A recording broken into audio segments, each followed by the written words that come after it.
নমস্কার বন্ধুরা, আজকে চলে এসেছি নতুন একটি জবা গাছের ভিডিও নিয়ে। বন্ধুরা, আশা করি আপনারা সকলে ভালো আছেন। জবা গাছের যে সমস্যা, আমাদের অনেক কিছু দেখা দেয়। গাছের মিলিবাগ, গাছগুলো ঝিমিয়ে পড়া, কিংবা গাছে কুড়ি ঝরে যাচ্ছে, পাতা হলুদ হয়ে যাওয়া, তার সাথে গাছটা একেবারেই রুক্ষ সূক্ষ্ম হয়ে থাকছে। আজকে যে খাবারগুলো নিয়ে এসেছি, এই খাবারের গুণে আমাদের গাছগুলো একেবারে সবুজ তরতাজা হয়ে থাকবে, তার সাথে কুঁড়িতে ভরে থাকবে। আর আমরা চাইবো না যে আমাদের গাছের কুঁড়িগুলো ঝরে পড়ে যাক। গাছের কুঁড়ি ঝরে পড়ে গেলে সেটা কিন্তু খুব কষ্ট হয়। তার জন্য আজকে আমি বিশেষ কিছু খাবার নিয়ে এসেছি গাছের জন্য। বর্ষায় যদি আমরা গাছকে এই ধরনের খাবার দিই, তাহলে কিন্তু আমাদের গাছগুলো সুস্থ এবং স্বাভাবিক থাকবে। বন্ধুরা, বর্ষায় আমরা গাছে কোনো লিকুইড খাবার দেব না, কেননা আমরা বর্ষায় যদি লিকুইড খাবার দিই, গাছে কিন্তু ফাঙ্গাস ধরে যাওয়ার একটা সমস্যা থেকে যাবে। আমরা হয়তো বুঝতেও পারবো না কী কারণে গাছটা ঝিমিয়ে পড়ছে। তার একটাই কারণ, আপনি যদি গাছে লিকুইড খাবার দেন এই সময়, আর টানা বৃষ্টি হচ্ছে হয়তো 2-3 দিন, টবের মাটিটা ঠিকমতো শুকাতে পারবে না, তার জন্য শিকড়ে কিন্তু সে ফাঙ্গাস ধরে যাবে। তার জন্যই আপনার গাছটা আস্তে আস্তে ঝিমিয়ে পড়বে। আজকে যে খাবারটা নিয়ে এসেছি, একেবারেই আমাদের ফেলে দেওয়া জিনিস বাড়িতে, সেটা হচ্ছে কলার খোসা। এই কলার খোসার মধ্যে আছে প্রচুর পরিমাণে পটাশিয়াম। বন্ধুরা, আপনারা হয়তো অনেকেই জানেন না যে এই কলার খোসা শুধু যে আমাদের ফুল গাছে আনে সেটা নয়, আমাদের যে কুঁড়িগুলো সেটাও মজবুত থাকে, যাতে ঝরে না পড়ে। তার জন্য আমি আরও কিছু খাবার নিয়ে এসেছি গাছের জন্য।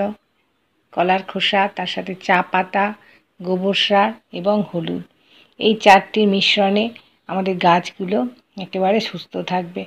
এই বর্ষায় আপনি যদি এই ধরনের খাবার গাছকে দেন, আপনাদের গাছগুলো দেখেই বুঝতে পারবেন।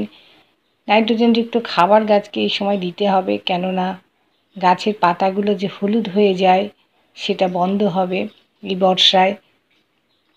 এবং যে সমস্ত গাছের পাতাগুলো আপনার গরমে ঝরে পড়ে গেছে, সেখান থেকে আস্তে আস্তে ছোট ছোট পাতা বার হবে। তার জন্য নাইট্রোজেনযুক্ত খাবার আমাদের গাছকে দিতেই হবে।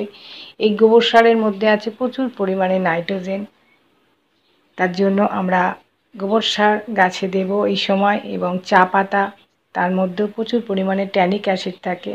গাছগুলো যে সবুজ হয়ে থাকবে এবং তার কাণ্ডগুলো শক্ত মজবুত হয়ে থাকবে, তার জন্য আমরা চা পাতা গাছে দেব তার বৃদ্ধির জন্য। আর হলুদটা তো অবশ্যই আমাদের গাছে বর্ষায় দিতেই হবে। গাছে যে শিকড়ে ফাঙ্গাস ধরে যায় সেটা একেবারেই চলে যাবে। তার জন্য এই সমস্ত খাবারগুলো আপনি মাসে 2বার দেবেন। আপনাদের গাছ দেখবেন একেবারে সুন্দর এবং সবুজ। তার সাথে যে সমস্ত ছোট ছোট গাছ কিনে নিয়ে আসছেন, সেই গাছে এই সমস্ত সারগুলো দিয়ে যদি আপনি গাছ বসান, আপনার গাছটা দ্রুত বৃদ্ধি হবে এবং গাছে কুঁড়ি চলে আসবে। আর গাছ ভরা যখন ফুল আমাদের ফোটে, ছাদ বাগান আলো হয়ে থাকে, সেটা দেখতেও সুন্দর লাগবে। এই সারগুলো দিয়ে একটু মাটি দিয়ে আপনারা ঢাকা দিয়ে রেখে দেবেন, কেননা এগুলো ডিকম্পোস্ট হবে। আর ডিকম্পোস্ট হওয়ার পর এই সমস্ত সারগুলো শিকড়ে যাবে। শিকড়ে যখনই পৌঁছাবে তখন কিন্তু সে গাছে বৃদ্ধি কিংবা পাতাগুলো সবুজ হয়ে থাকা, গাছটা ঝাড় হয়ে থাকা, সব কিন্তু আস্তে আস্তে আপনার গাছটা লক্ষ্য আপনারা দেখলেই বুঝতে পারবেন পরিবর্তন। এইভাবে আপনারা গাছের পরিচর্যা করুন এই বর্ষায়।